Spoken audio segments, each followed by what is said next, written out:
आम्ही सगळ्यांना आवाहन करतो का जाती धर्माच्या या गणितामध्ये राजकीय जे डाव टाकतात राजकारणी लोक, त्याला ही निवडणूक तोडणार आहे, त्याला छेद करणार आहे.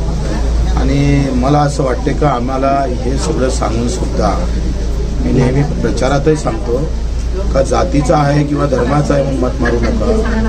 ही निवडणूक शेतकरी, शेतमजूर, कष्टकरी, सामान्य माणसाची झाली पाहिजे आणि मग त्याचा प्रचंड प्रतिसाद भेटतो लोकांचा. तुम्ही आज पाहताय शहरामध्ये आता आमच्या 3री सभा झाली आहे. सकाळी 7 वाजतापासून सभा सुरू केल्या, 3 वाजता झोपलो आणि माझ्या आत्तापर्यंत 45च्या वर सभा झालेल्या आहे. 60-70 सभा अधिक मी घेणार आहोत. 100 सभेचा टार्गेट काय म्हणते तुम्ही? हां, आमचा 100 सभेचा टार्गेट आहे. आम्ही एकटं जरी असलो तर जनता सोबत असल्यामुळे मी एकटा आहे असं भासत नाही. आणि आम्ही नेहमी सांगतो की आमची माती, आमचे माणसं, आमचा उमेदवार, आमचा पक्ष, आमचा नेता आणि अशा याच्यामध्ये अमरावतीकरांचा विजय. कारण काँग्रेस आली तर काँग्रेसचा विजय होईल, भाजप आली तर भाजपचा विजय होईल, पण दिनेश बुब आले तर हे अमरावतीकरांचा विजय होईल. आणि पुऱ्या दिल्लीमध्ये, देशामध्ये अमरावतीकर म्हणून कसे आहात याची एक वेगळी ओळख आम्ही पाहतोय. या निवडणुकीच्या माध्यमातून अख्ख्या हिंदुस्थानाभर नेण्याचा आम्ही प्रयत्न करतोय आणि यशस्वी होतो. भाऊ, आता घोषणा होत्या वारे सिट्टी वाजवरे सिट्टी आणि बाकीचे पक्ष हे आपल्याकडे लक्ष केंद्रित करण्यासाठी मोठे मोठे सिंगर हिरो आणत आहेत. पण अमरावतीचा हिरो, खरा हिरो हा बच्चू भाऊ म्हणत आहे. बच्चू भाऊला कोणत्याही हिरोची गरज नाही. अमरावती जिल्ह्याचा लक्षात तसा बच्चू भाऊकडे केंद्रित आहे. काय बोलतो? चित्रपटातला फक्त अभिनय असते. अभिनय ते 5 मिनिटांना बदलत असतं. कधी ते रडतं, कधी हसतं आणि कारण नसताना हसतं, कारण नसताना रडतंय. आम्ही ओरिजिनल जेव्हा जमिनीवर जाऊन काम करतो आहे तेव्हा माहीत असेल का माझ्या एका निवडणुकीमध्ये आग्रह धरला होता का नाना पाटेकरांना आपण आणलं पाहिजे. ते म्हटलं का आणायचं आहे, तर मी त्यांना म्हटलंय, ते म्हणजे नाही तिसकी थोडी चाहत आहे. म्हटलं नाना पाटेकर पिक्चरमध्ये कुठलाही हिरो हा ओरिजिनल नाही मारत. आम्ही ओरिजिनल ठेवतो, ओरिजिनल रक्तदान करतो, ओरिजिनल मदत करतो, ओरिजिनल धावून जातो, ओरिजिनल आंदोलन करतो. त्यांचं आंदोलन डमी असतं. डमियों के साथ क्यों जाना, ओरिजिनल के साथ जाना चाहिए. जो एक फैक्टर है हिंदू और मुसलमान का, जो फैक्टर है जो हमेशा राजनीति में आजमाया जाता है कि ये हिंदू है, ये मुस्लिम है, ये दलित है, उसका प्रभाव ये चुनाव में पड़ेंगे कैसा लगता है? बिल्कुल नाही. आम्ही त्याच्यासाठी उभा आहो, ताठ मानेनं उभा आहो. बिलकुल जसा बाजीनं घोडखिंडा पवन केली तशा दोनही तलवारीन ढाल घेऊन उभा की ये निवडणूक धर्मजातीवर निवडू द्यायची नाही आम्हाला.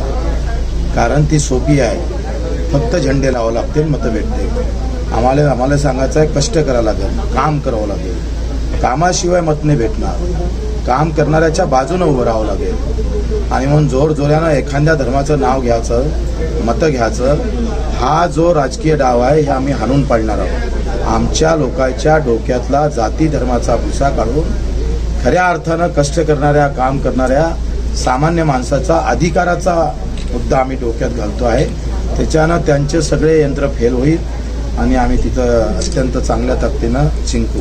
भाऊ, असं म्हटलं जाते अमरावतीच्या जो उमेदवार उभा राहते मेळघाटहून, मेळघाटच्या मागे मेळघाट ज्या उमेदवाराच्या मागे उभा राहतो तो मेळघाट या अमरावती जिल्ह्यात निवडून येतो.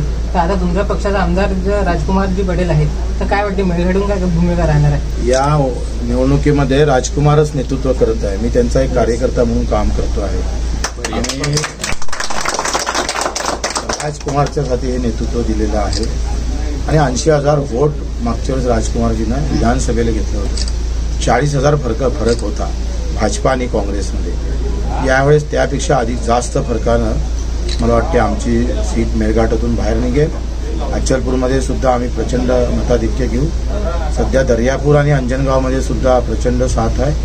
आणि बडनेरात तुषार भारतीसारखा एक खंदा कार्यकर्ता बीजेपीचा, त्याची असणारी नाराजी राणाला भोवणार आहे.